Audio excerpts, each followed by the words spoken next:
Hello guys, അപ്പോൾ നമ്മുടെ പുതിയ വീഡിയോയിലേക്ക് സ്വാഗതം. അപ്പോൾ ഇന്ന് പുറത്തേക്ക് പോവുകയാണേ.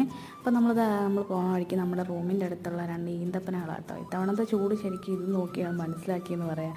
കാരണം കഴിഞ്ഞ തവണ ഇത് ഒരു ഒക്ടോബർ സമയത്തൊക്കെയാണ് പഴുത്തത്. പക്ഷേ ഇത്തവണ ചൂടിൻ്റെ നല്ല ഇതുകൊണ്ട് തന്നെ വേഗം പഴുത്തിട്ടുണ്ടായിരുന്നു. അങ്ങനെ ടാക്സിയൊക്കെ വന്നതാണ്. നമ്മൾ ടാക്സിയിൽ കയറി പോണ വഴിക്ക് നല്ല രീതിയിൽ സൂര്യാസ്തമയം കാണാൻ പറ്റുമായിരുന്നു. പക്ഷേ കുറച്ച് അതിൻ്റെ ഫോട്ടോ എടുത്ത് തുടങ്ങിയപ്പോഴത്തേന് പിന്നെ അതിനെ കാണാൻ കിട്ടി. എന്തായാലും വരുമെന്നുള്ള പ്രതീക്ഷയിൽ വീഡിയോ ഓപ്പണാക്കി വെച്ചുകൊണ്ട് തന്നെ ഇരുന്നു കേട്ടോ. എന്തായാലും അവസാനം എത്താറായപ്പോഴത്തേക്കിനും നല്ലൊരു വ്യൂ കാണാൻ പറ്റി. അപ്പോൾ എന്തായാലും എന്തേ കാണുക കേട്ടോ. നല്ല രസമല്ലേ കാണാനായിട്ട്. എനിക്ക് എന്തായാലും ഇഷ്ടപ്പെട്ടു കേട്ടോ. അങ്ങനെ നമ്മളവിടെ വന്നിട്ട് നമ്മൾ ടാക്സിയിൽ നിന്ന് ഇറങ്ങി നമ്മൾ വെയിറ്റ് ചെയ്യാണ്. ഇനി നമ്മൾ ഇവിടുന്ന് പോകുന്നത് ബസ്സിലാണ്.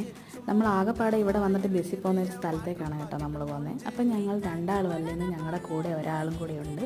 അപ്പം നമ്മൾ വന്നിട്ടുള്ളത് ലുലുവിലേക്കാണ്. ഇവിടുത്തെ വിശേഷങ്ങളായിട്ട് വീണ്ടും